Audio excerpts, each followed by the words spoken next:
Hello. Hope you guys all had a wonderful weekend.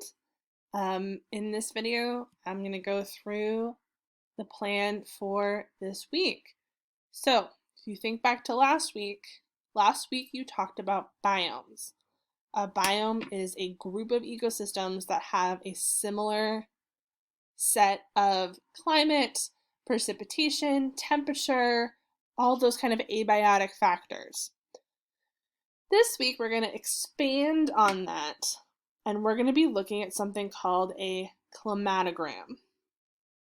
So, all throughout the week, that is what you're going to be looking at. You're going to start with your Go Formative, that's going to talk you through what it is, and then you're actually going to be making your own climatogram. So, these are some examples of climatograms on the screen right now. And you can see that depending on the location, they can be drastically different. So right up here, we have one for Peru, which has a very typical climatogram for a tropical rainforest. You can see the temperature, which is the line graph, remains stable all year round. It's super hot all year round. There's a lot of precipitation, hence rainforest. And there is a seasonal rainy season and a drier season, which is pretty typical of a rainforest. If we look at someplace else, so if you look down here to Chicago, Chicago is a temperate forest, just like we are here in Watertown, Boston area. So this looks very similar to what we would see if we did a climatogram for Watertown. You would see a big change in temperature. As you know, it is very different temperature-wise in the summer months than in your winter months. But precipitation, it's a little bit less, but it's fairly consistent. There's not a big range in precipitation. And then these other ones are showing different locations. So we have one in Alaska. Alaska, much colder temperatures, much less precipitation. Australia, there's this range of precipitation. This looks to me about a grassland kind of area. We have a big range. And the temperature, ooh, look at this temperature curve. That's very different. I wonder what's going on there. Los Angeles, California, hot all year round. Nice warm temperatures. Very little precipitation, especially in the summer months. Over here in Algeria, almost no precipitation, no matter what time of year it is. So this is a way we can look at the climate of a particular region. So again, this week, you're starting with your Go Formative. In this Go Formative, we're first going to take a little sidebar to talk about the Celsius temperature scale. A lot of these climatograms that we're going to look at are going to measure temperature in Celsius. Celsius can be really confusing. So one thing that I have, that helps me when I think about Celsius is to think about it in chunks of 10 degrees. And so we're going to kind of think about it that way. So if we're thinking about Celsius and we say, oh, if the temperature of Celsius is somewhere between 20 degrees and 30 degrees Celsius, that's like a nice warm day, which is very different than what we think of when we think of 20 to 30 degrees Fahrenheit.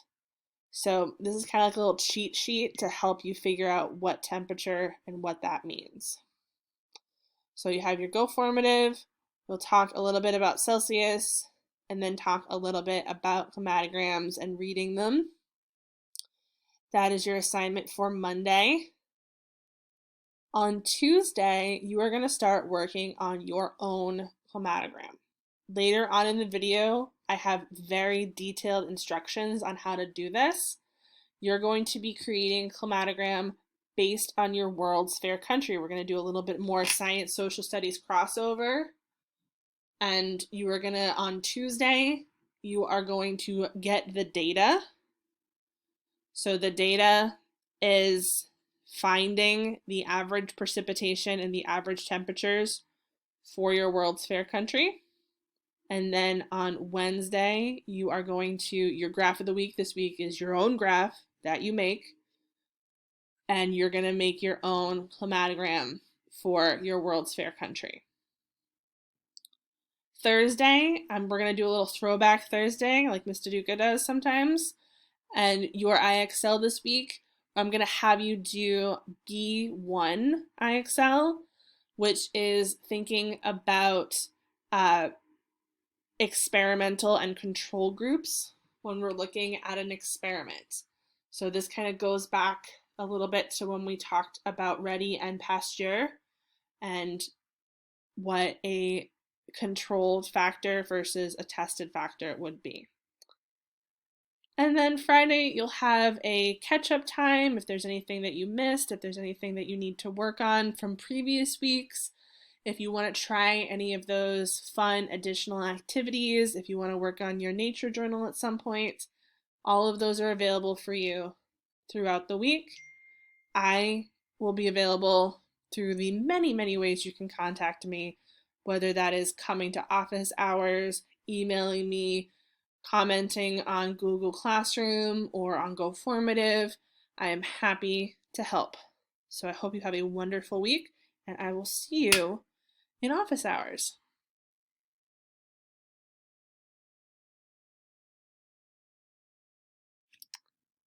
Okay, I'm going to walk you through how to make your own climatogram. So you have a copy of this on Google Classroom that you can edit. I'm going to go through it step by step. Please feel free to pause the video, complete the step, and then come back. So, first step, you're going to fill in your World's Fair country. I am just going to do the United States because I'm assuming none of you picked that. And let's do Boston because it's close by.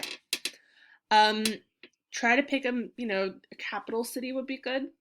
Or if there's like the biggest city, you'll find easier data that way.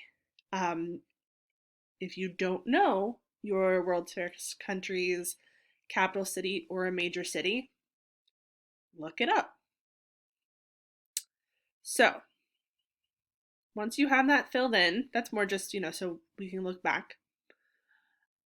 You are going to fill in this table. Now you're going to have to do a little bit of research to fill this in. So this information is very easy to find. You can find it. I promise it is out there. It might not be in the right measurement, but if you look and you search well, you absolutely can find it.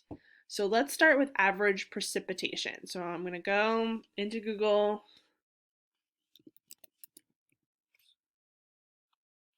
And I can look up Boston average precipitation. I can add by month to be specific. This pops right up. It is in inches. I don't want it in inches. I want millimeters. So again, I can be really specific and say in millimeters. You will get a lot of data. Like there are tons of, you can find this information, I promise. Might not be in the first site. You might have to look at more than one site. I know, that's scary and shocking. But you can go in. Some will have it, like this one, they have it, but it's not, it's just in a graph. Can't use that. No, go away.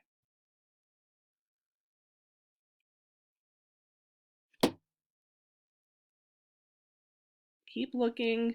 You will eventually find a site that has it listed. I'm going to use the climates to travel. If that shows up in your Google search, that usually has what we need, actually has everything we need on one site. Time and date, if you see that, is usually a good one as well. And if for some reason you cannot find average precipitation in millimeters, maybe you can find it in centimeters or inches, you can always convert it. I know that's scary, but again, you have Google at your disposal, my friends. If you find the data in inches, you can then Google how to convert from inches to millimeters. And you can figure it out. I promise you can do this. I know you can do it. So here we have our data. This is what I'm going to use. I'm looking for average precipitation by month in millimeters. So I am going to copy this into my data table. So you can see I have my data in my data table.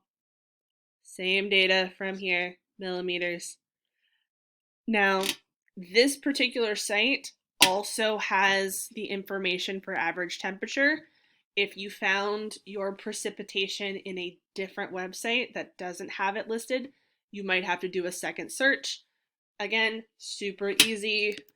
Boston or your city,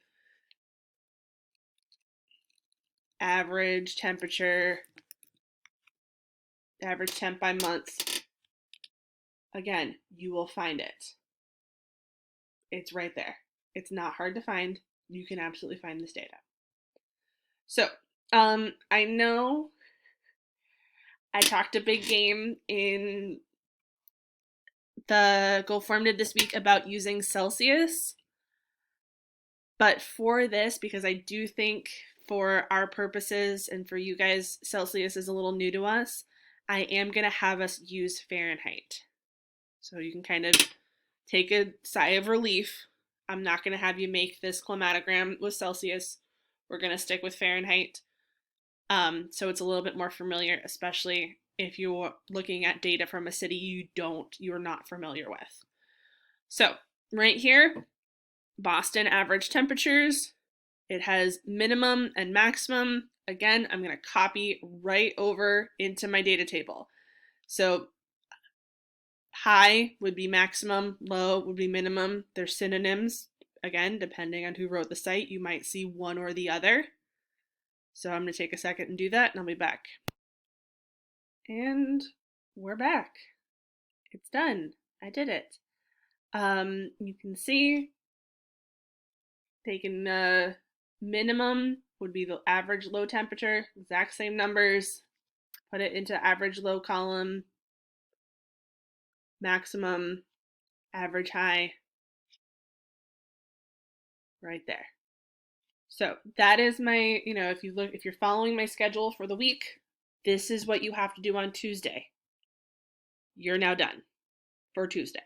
If you want to keep going and move on to part 2, actually making the climatogram, or you can keep going, or if you want to wait until Wednesday, it's totally up to you. So, you ready to start part 2? Okay. So now we have to make the graph. I know it's been a while since we've made a digital graph, but you guys remember this little button up here to make a graph? Insert chart. So just like we've done in the past, I know it's been a minute, we're going to highlight our data. So see how I'm clicking from the middle of the month cell and highlighting all the way down. Just this box.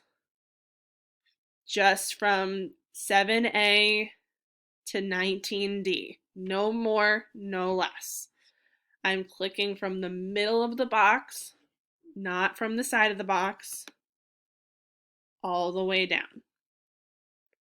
Once I have that, once I've selected the data I want to make into a graph, I'm going to go over to my Insert Chart button. I'm going to click on it, and I have a graph. How simple is that? So beautiful. So here is my climatogram. So there are some options. If it doesn't pop up right away for you looking like this, it might pop up as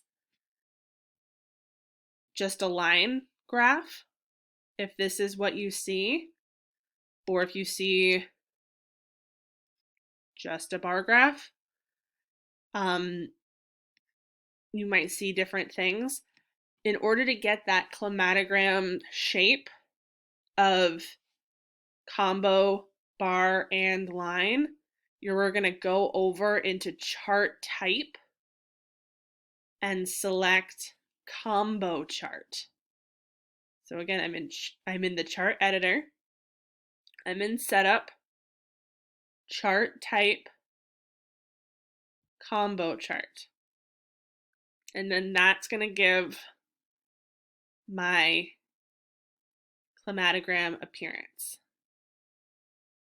You can then go in and customize it, play around with the colors, change your, have fun with it, make it your own.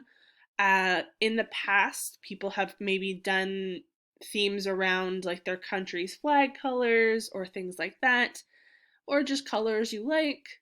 Totally up to you. So there are different options that you can do all in here. You can always, if you need to, you can always undo things if you're not happy. So give yourself some time to play around. You also don't have to if you like the way it is. And then you're going to look at these questions down here. So this is the last thing you got to do. You got 3 questions to answer. So the first one, based on what you know about your World's Fair country, is this climatogram what you expected? Now, I did mine for Boston. Looking at it, I would say this kind of makes sense for the climate that we live in. There's not like a rainy season here. We get pretty much the same amount of rain year round. So that makes sense to me. In terms of temperatures, obviously we're getting our highest temperatures in our summer months. We're getting much colder temperatures in our winter months. And that makes sense to me. So I would say that yes, this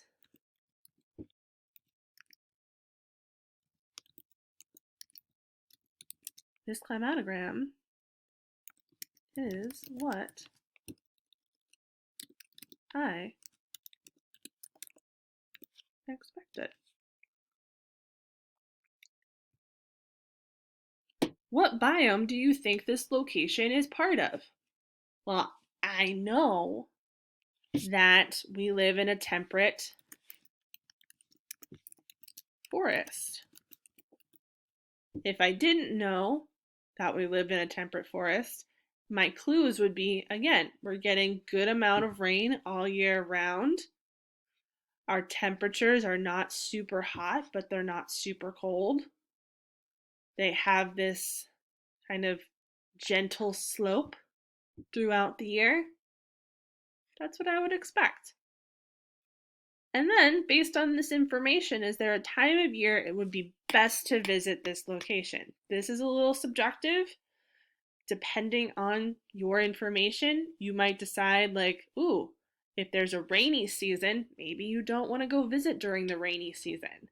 If there's a cold time, maybe you don't want to go during the cold time. If there's a super hot time, maybe you don't want to go then. I would say for Boston, probably spring or fall.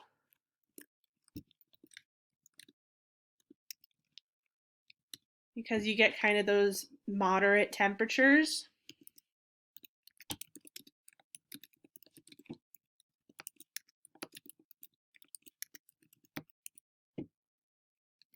And there's not, like, you're probably going to get rain no matter when you come to Boston. So, but again, that's up to you and what your country is.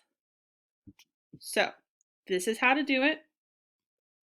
If you're having trouble, please come to office hours. Please send me emails.